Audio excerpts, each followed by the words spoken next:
There you go. Okay, so we've got the presentment where they're asking for the consideration of the money. Right. Now, I want to touch again briefly on this contract trust account because that's something that's at the IRS. Now, you're saying that we need to invoke it or acknowledge it up front. Yes. So that is one preliminary step we have to take. Talk to me more about that. Well, what we do is the odd thing about, we've been searching for this for years. I mean, literally dozens of years, Reese, and it took 6 months of, I won't throw names out here but some people may be aware of what's going on, maybe not. But I'm not going to throw names out for people to, try to search or whatever.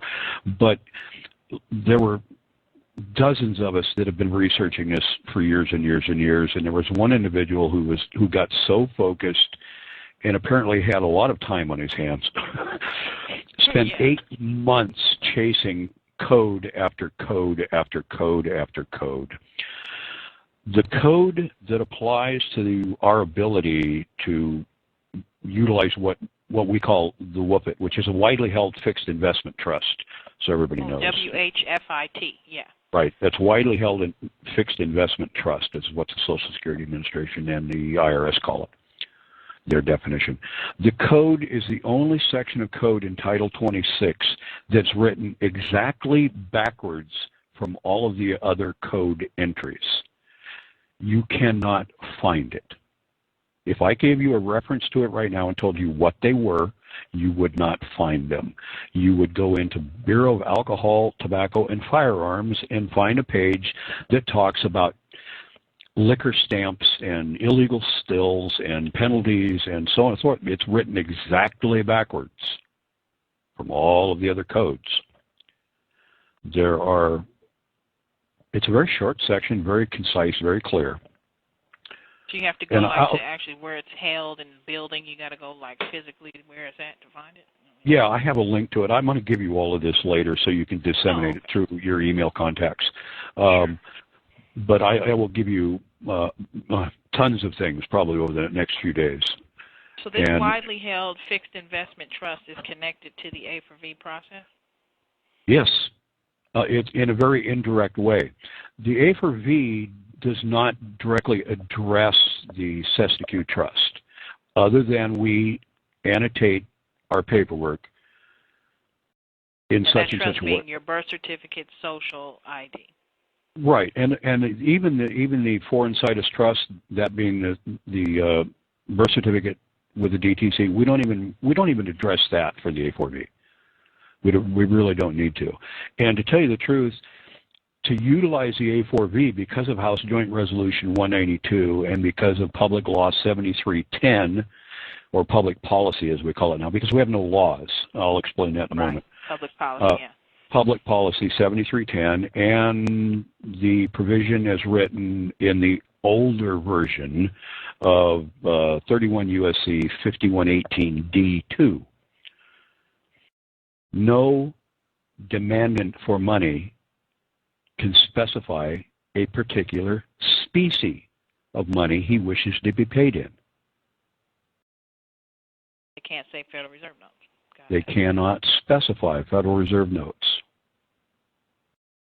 All there is nowadays is credit.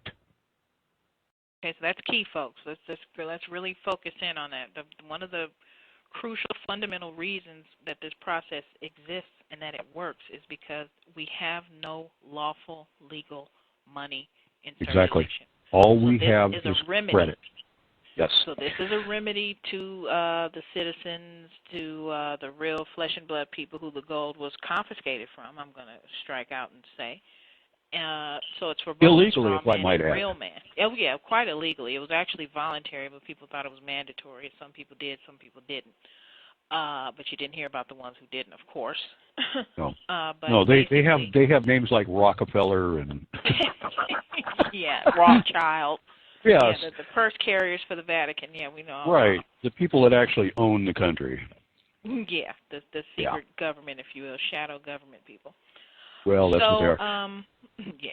So basically then we've got our account then, the Cestacue Trust being your social, birth certificate, And then, of course, you have the birth certificate down at the DTC, which is the securities document where the money is held and where it is represented. So your exemption is actually at the DTC with that birth certificate, but we don't actually have to tap into it per se to use it, is what you're saying.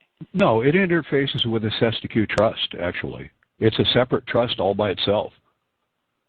And the reason... These numbers are what give us access. The Social Security without the dashes. And and just I'm going to give people a moment here to, if they have one, a relatively newer Social Security card. Yes, I spoke of that. Now, is this due to the reorganization in '99 of the bankruptcy?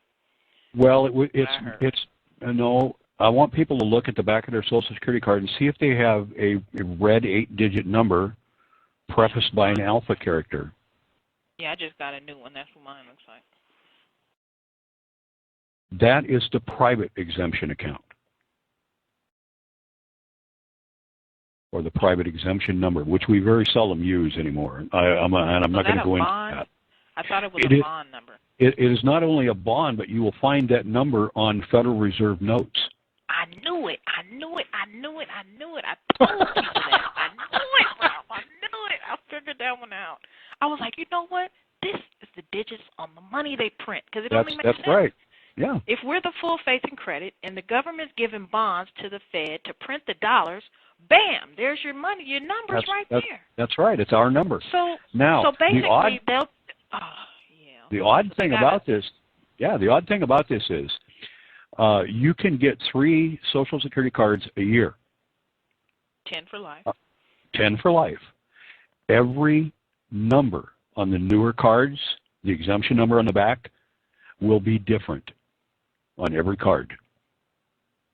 Every time you get one. So what are you doing? Setting up different bonds every time you order a card? That's right. Yeah. All you're doing is you're giving public license and private license to the Federal Reserve to print more money. So it's amazing that they don't promote for people to get more Social Security cards. That's weird. Well, they don't really promote that. Well, I mean, it doesn't hurt. It certainly isn't going to hurt anybody to do that, but it doesn't actually serve a purpose either, as some people say, that you can collapse, to 10 trust accounts and get $3.5 billion. And somebody with the initials PTK was putting this out. We won't go there. Right. Because I really have an issue with that. But the reason I want to bring this up is because we have the public side, which is the Social Security number. That's the public trust and the public exemption number. Right. Or without, either way. Oh, okay. Okay, the number itself. Okay. Yeah, it works either way. They don't, just trust me, the IRS knows where those dashes go. Right. The private number on the back is when if you are using say you're trying to get somebody extricated from prison via the GSA forms, and you're familiar with what those are. Yes. We use the private number because the private number is directly tied to the Foreign Situs Trust at DTC. DTC is holding the prison bonds. So the bond that locked the person up, they have the bonds and the birth. Right. They're doing the transactions against those judicial bonds. So when you try to extricate someone from jail or prison or whatever the situation might be, you use that private exemption number on your forms. You use the birth certificate number in the newer. So you have to go get your bond number off your birth certificate too. Well, you have to not the bond number per se. You need the actual birth certificate, federally mandated newer code, 3-digit - 2-digit - 5-digit. The federal government on the birth certificate, though. On the birth certificate, yes. And some of us older folks. No, I'm not going to tell you how old I am, but some of us older folks don't even have that newer code on ours. Right, like my folks. So when if you're trying to extricate someone from prison, you have to deal the DTC into the transaction. Now, I know we put them on the forms, but they were just like as an employer or something. I think it was the employer. No, actually, well, no, they're the actual surety holder. on the 289091. Oh, We put so you actually Depository Trust Corporation or Depository Trust Company, 55 right. Water Street, New York. Yeah. Fifth floor. That's where they're at. So they're the actual surety. They're the actual surety for all of these bonds. Interesting. And they're actually the beneficiary too, which is very odd. Well, yeah, that's like the banks beneficiary. Well, there you go. So anyway, yeah, background. See, it's a matter. People need to connect dots. Yeah, that's what this is. We're connecting some fundamental dots for folks. Like I said, They are very fundamental dots to the understanding. The basic stuff is out there, face value, right. accepted for value. It's out there. Right. Getting back to HDR 192, which some people argue has been rescinded, blah, blah, blah. We don't care. It's been codified.